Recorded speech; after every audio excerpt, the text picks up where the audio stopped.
दोस्तों, पहला कमेंट करेगा मैं उसका अगले वीडियो में नाम लूंगा। नेहा आज बहुत खुश थी। गर्मियों की छुट्टियां पड़ गई थी और वो अपनी बुआ के घर रहने जा रही थी। बुआ जी का घर किसी महल से कम नहीं था। पूरे शहर में उनकी सबसे बड़ी आलीशान कोठी थी।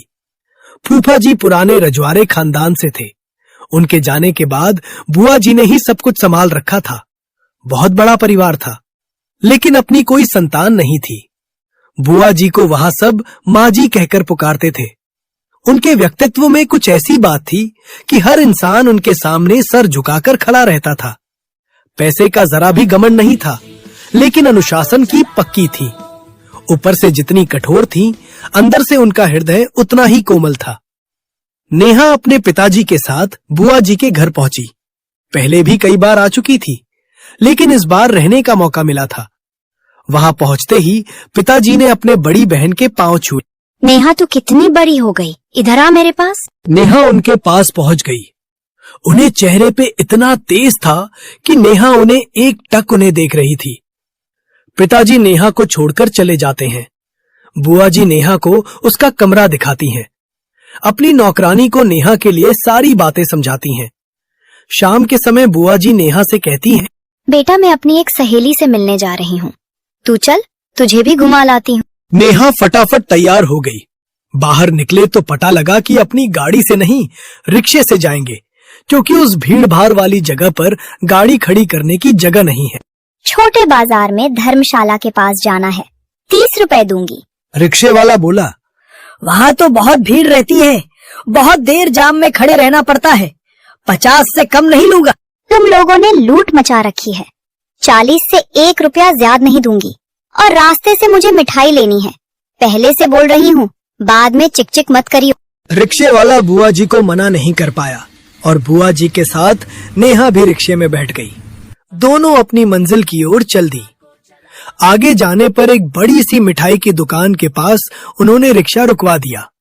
नेहा को साथ में लेकर मिठाई की दुकान में पहुंच गईं। कई मिठाइयों को देखकर उन्होंने एक महंगी सी मिठाई पैक करवाई, 1 किलो एक जगह और 250 ग्राम एक जगह। फिर रिक्शे में आकर बैठ गईं। 250 ग्राम वाला पैकेट रिक्शे वाले को देते हुए बोली, ले ये, मैं तेरे लिए लाई। रिक्शे वाला कुछ नहीं बोला, चुपचाप मिठाई का थैला हैंडल पर लटकाकर चल दिया। कुछ ही देर में रिक्शा बड़े बाजार पहुंच जाता है। बुआ जी 40 रुपए देकर चल देती हैं। बुआ जी, एक तरफ तो आप 10 रुपए कम कर रही थी और दूसरी ओर आपने 150 रुपए की मिठाई उसे पकड़ा दी। अगर मैं उसे ज्यादा पैसे देती तो वो हर किसी से वही रेट मांगता। किसी के पास इतने पैसे न हो तो वो बेचारा पैदल ही जाएगा। रही बात मिठाई की, तो जब हम अपने लिए मिठाई लेते हैं तो इन लोगों का भी तो मन होता होगा मिठाई खाने का, लेकिन ये कभी उस दुकान से मिठाई नहीं ले पाते होंगे, इसलिए मैंने उसे मिठाई। बुआ जी की आधी बात समझ में आई, आधी नहीं आई। नेहा उनके साथ घर के अंदर चली गई। टूटा फूटा घर था। आंगन में एक टूटी हुई सी चारपाई पड़ी थी। बुआ जी ने आवाज दी तो अंदर से बुआ जी की उम्र की एक महिला आई, पुरानी सी सूती साड़ी पहने। बुआ जी को देखते ही उसके चेहरे पर मुस्कान आ गई। नेहा ने उन्हें नमस्कार किया। बुआ जी ने नेहा का परिचय दिया और बोली, कैसे ही बहन, बहुत दिन से सोच रही थी तुझसे मिलने के लिए, लेकिन समय नहीं मिल पाया। नेहा, ये मेरी बचपन की सहेली है, हम दोनों साथ पढ़ा करते थे। बाकी सहेलियां तो छूट गईं, बस हम दोनों की शादी एक ही शहर में हो गई। ये कहकर दोनों सहेलियां हंसने लगी। कुछ देर बैठकर बुआ जी वापस चल दी। बाहर आकर फिर रिक्शा किया और घर आ गईं। घर आकर बुआ जी ने नेहा से पूछा, क्या हुआ, कुछ समझ नहीं आया ना? सुन, ये मेरी बचपन की सहेली है, इसे मैं कभी अपने घर नहीं बुलाती। यहाँ सब ठाट बाट देखेगी तो कल मुझसे बात करने में, मुझसे मिलने में उसे झिझक होगी। मैं हम दोनों के बीच में पैसा नहीं आने देती। तू भी हमेशा ऐसी ही रहना, कितनी भी बड़ी बन जाए, लेकिन अपने पुराने लोगों को कभी घमंड मत दिखा। नेहा बुआ जी से बहुत प्रभावित हुई।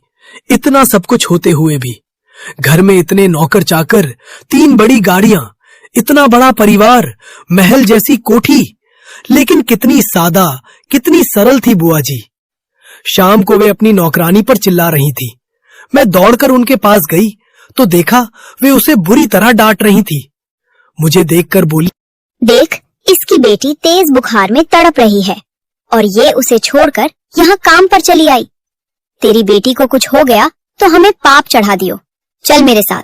बुआ जी उसके साथ चली गई। नेहा रात को सो गई। सुबह जब उसकी आंख खुली तो पता चला बुआ जी रात भर उसकी बेटी के साथ रहीं। उसे शहर के सबसे बड़े अस्पताल में भर्ती कराया गया है। अब वह ठीक है। दोपहर को बुआ जी आई और नहा धोकर सोने चली गई। दूसरों के लिए इतना प्यार, इतनी हमदर्दी भरी थी बुआ जी में। तभी सब चुपचाप उनकी डांट सुन लेते थे। वो एक माँ की तरह सबको डांटती थी।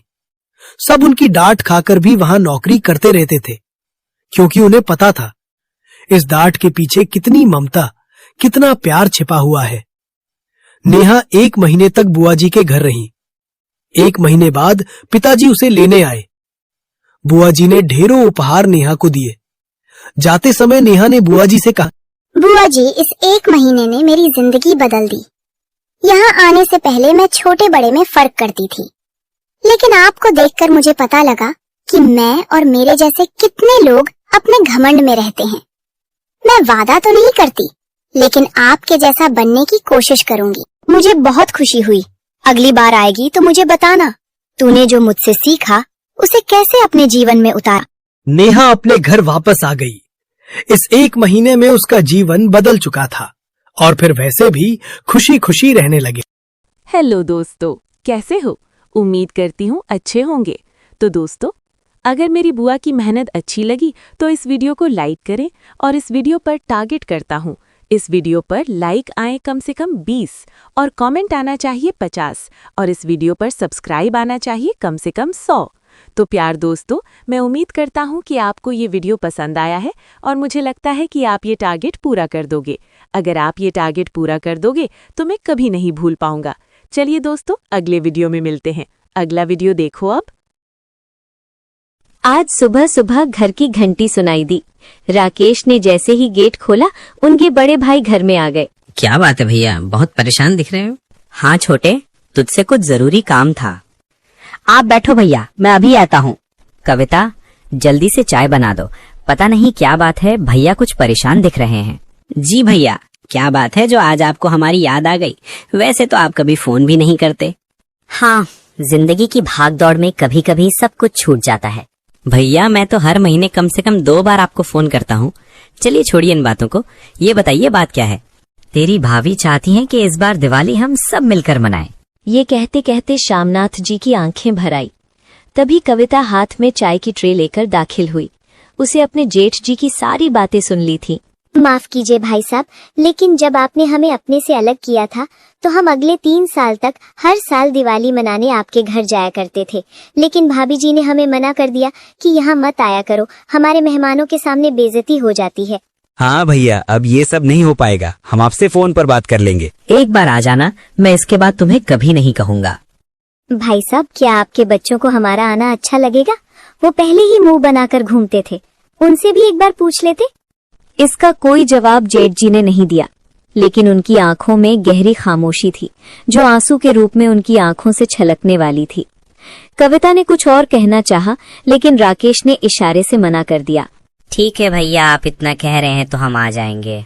ये सुनकर उनके चेहरे पर एक संतोष का भाव आ गया। भैया खाना खाकर जाइएगा, नहीं तो मैं छोड़ दूंगा आपको। नहीं, मुझे जाना होगा। दोपहर की बस मिल जाएगी तो शाम तक पहुंच जाऊंगा। कहाँ जा रहे हैं आप? आपका घर तो पास ही में है। ये सुनकर श्यामशंकर जी ने कोई जवाब नहीं दिया और उठकर खड़े हो गए। नहीं नहीं, मुझे चलना चाहिए। बस तुम ये रख लो, यहाँ आ जाना। उन्होंने एक कागज का टुकड़ा राकेश के हाथ में पकड़ा दिया।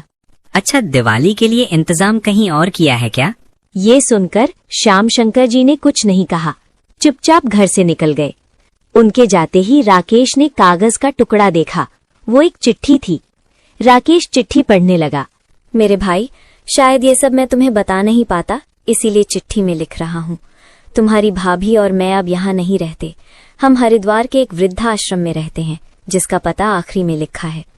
आज से 3 साल पहले मैं रिटायर हो गया। मेरा बेटा रवि और उसकी बहू ने हमारा सारा पैसा व्यापार करने के नाम पर ले लिया। उन्होंने मकान भी गिरवी रख दिया। उसके बाद हमें घर से निकाल दिया। अब हम दोनों वृद्धाश्रम में रहते हैं। अपना कोई नहीं है। बेटा बहू कभी फोन तक नहीं करते। तुम्हारी भाभी को कैंसर हो गया है, शायद ये उसकी आखिरी दिवाली है, इसीलिए चला आया। तुम पर शायद अभी भी कुछ हक समझता हूँ। हो सके दिवाली के बहाने एक बार हमसे मिलने आ जाना, अच्छा लगेगा। कुछ कहा सुना हो तो माफ कर देना। पत्र पढ़कर राकेश फूट फूट कर रोने लगा। कविता के पूछने पर उसने वो पत्र पकड़ा दिया। कविता ने भी पत्र पढ़ा और रोने लगी। हे भगवान, जेठ जी इतने कष्ट भोग रहे हैं और मैंने उन्हें इतना कुछ सुना दिया, उन्होंने जवाब तक नहीं दिया। जीवन के आखिरी दिनों में ऐसा होगा ये सोचा नहीं था।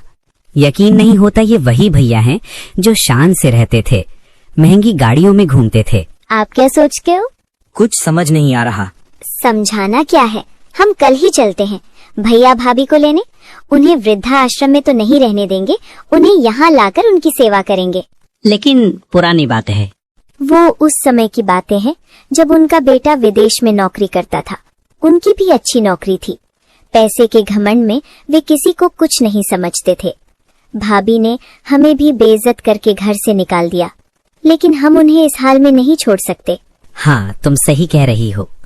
आज मैं गर्व से कह सकता हूँ कि तुमसे शादी करना मेरे जीवन का सबसे अमूल्य निर्णय था। अगले दिन राकेश और कवित वृद्धाश्रम पहुंच जाते हैं। उन्हें देखकर श्याम शंकर जी आश्चर्य में पड़ जाते हैं। उनकी पत्नी सुमित्रा जी की आंखों से टप टप आंसू बह रहे थे। क्या दीदी, यहाँ आने की क्या जरूरत थी? आपका एक घर और भी है, आप भूल गई? सुमित्रा जी, तुझसे बुरा बर्ताव करके कभी सुख से नहीं रह पाई। मैं तुझे देवरानी समझकर बहस करती रही, लेकिन तू मुझे अपनी सास का स्थान देकर मेरी हर बात पर चुप रही। भाभी, आपका एक बेटा धोखा दे गया तो क्या दूसरा बेटा है ना आपकी सेवा करने के लिए। चलिए, अब हम आपके साथ नहीं, आप हमारे साथ दिवाली मनाएंगे, और वो भी हमेशा।